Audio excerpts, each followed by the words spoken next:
आप लोगों की नाक के नीचे इतने बड़े दंगे हो गए, हिंदुओं के खिलाफ साजिश हो गई, आप वहां ट्रंप पर फूल बरसा रहे थे, आपके अपनों पर यहां पर पत्थर बरसा रहे थे, आपको कानो कान पता ही नहीं चला।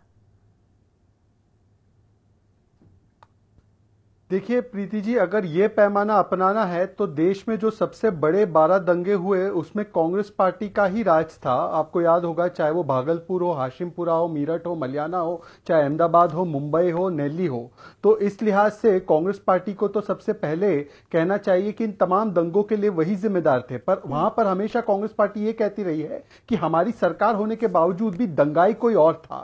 और आज कोर्ट ने स्पष्ट कर दिया है कि दरअसल इस केस में, दिल्ली दंगों में जिनमें 53 लोगों की जान गई, उसमें दंगाई असली में था कौन। देखिए पूरा का पूरा एक नैरेटिव क्या था प्रीति जी, स्टार्टिंग से अगर आप देखें तो दंगों में कई सारे लोग मारे गए, हिंदू भी मुसलमान भी, परंतु एक नैरेटिव ये क्रिएट किया गया पूरे विश्व में, आर्टिकल लिख लिख कर, अखबारों में छाप छाप कर, कि केवल हिंदुओं ने मारा और केवल मुसलमान पीड़ित था। जैसे कि दिलबर नेगी, अंकित शर्मा, राहुल सोलंकी, ये तमाम लोग जिनको क्रूरता से मारने का काम हुआ, इनके हत्यारे कोई थे ही नहीं, इनकी हत्या ही नहीं हुई और केवल ये इन्होंने ही हत्या की थी।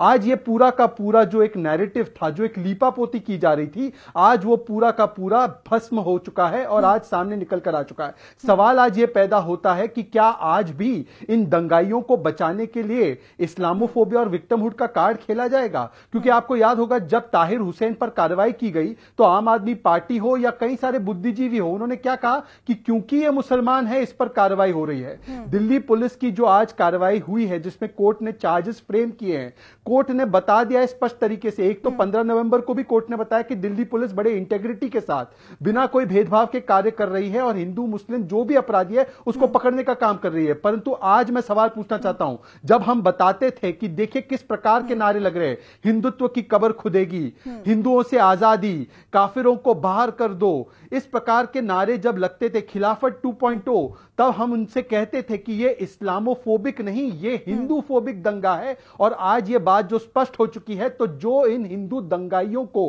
हिंदुओं के खिलाफ दंगाइयों को बचाव करते थे, जिनका बचाव करते थे, आज उनको माफी मांगनी चाहिए। मौलाना साजिद रशीदी जी, कोर्ट कह रही है कि दिल्ली दंगा टुकड़े टुकड़े गैंग की प्रस्तुति था, हिंदुओं के खिलाफ सोची समझी साजिश थी। अब भी दंगाइयों को बचाइएगा आप? देखिए, मैं कोर्ट पर तो टिप्पणी नहीं करूंगा, लेकिन आपकी इस डिबेट से एक बात स्पष्ट कर देना चाहता हूं कि हमारी जो देश की एजेंसीज हैं वो बहुत सक्षम हैं। जब भी आप इस तरह की डिबेट करती हैं तो कहीं ना कहीं सवाल जाता है कि हमारी देश की एजेंसी क्या इतनी वीक है कि उनको दंगों का पता नहीं चला। हमारी देश की एजेंसी हाथ पर हाथ रखे बैठी रही और उनको ये तक कानो कान खबर नहीं हुई कि भाई दिल्ली में दंगा होने वाला है। आपने शायद मेरा पहला सवाल नहीं सुना। शहजाद पूनावाला से मैंने सवाल ही यही किया, पहला सवाल ही मैंने किया, लेकिन जिस बात को मैं आपसे पूछ रही हूँ उसका जवाब तो दीजिए। मोहतरमा, जवाब नहीं दिया ना शहजाद पूनावाला ने इस बात का कि देश की एजेंसी कहाँ थी।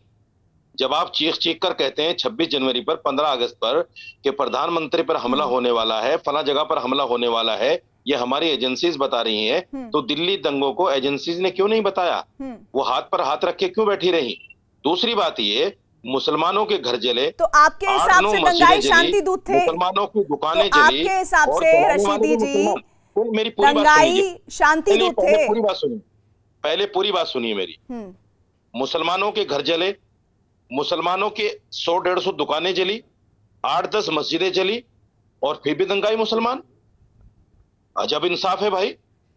यानी मुसलमान कोर्ट जो कह रही है वो गलत कह रही है, आप ये बताना चाहते हैं? आप ये कहना चाहते हैं कोर्ट ने जिन 10 लोगों को आरोपी बनाया वो क्या बता रहा है? वो यही बता रहा है ना कि किस तरह से दंगा जिहाद करने की तैयारी थी। आप मेरी बात को गलत बताइए ना। 250-300 मुसलमानों की दुकानें जल गई, 100-150 मकान जल गए, 8-10 मस्जिदें जला दी गई और फिर भी दंगाई मुसलमान। मुसलमान ने मस्जिद भी जला ली अपनी, मुसलमान ने अपने कारोबार भी खत्म कर लिए